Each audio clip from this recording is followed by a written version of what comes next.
Rencana legalkan Shopee, warga minta pengawasan ketat. Shopee, minuman beralkohol khas Maluku, masih banyak diproduksi dan diperjualbelikan secara ilegal. Hal ini menimbulkan sejumlah persoalan, mulai dari kerugian negara karena tidak ada kontribusi pajak, hingga dampak sosial seperti meningkatnya angka kekerasan dan kecelakaan akibat konsumsi berlebihan. Pemerintah menilai legalisasi Shopee perlu dilakukan agar dapat diatur kadar alkohol, proses produksi, serta distribusinya.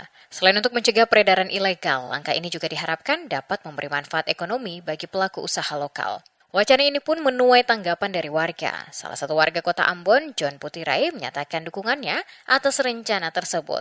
Yang menilai legalisasi Shopee sebagai langkah maju untuk memberikan kepastian hukum bagi minuman tradisional itu. Disebutkan, pengawasan pemerintah terhadap perdagangan minuman beralkohol termasuk Shopee sangat penting.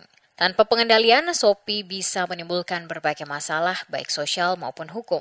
Putrai juga meminta masyarakat untuk bijak memanfaatkan minuman Shopee mengingat kadar alkohol Shopee cukup tinggi, bisa lebih dari 70%. Jika dikonsumsi berlebihan, bisa memicu kecelakaan, konflik, dan masalah sosial lainnya. Ia juga mengingatkan agar pengawasan dari pemerintah berjalan maksimal dan masyarakat tetap sadar akan bahaya konsumsi berlebihan.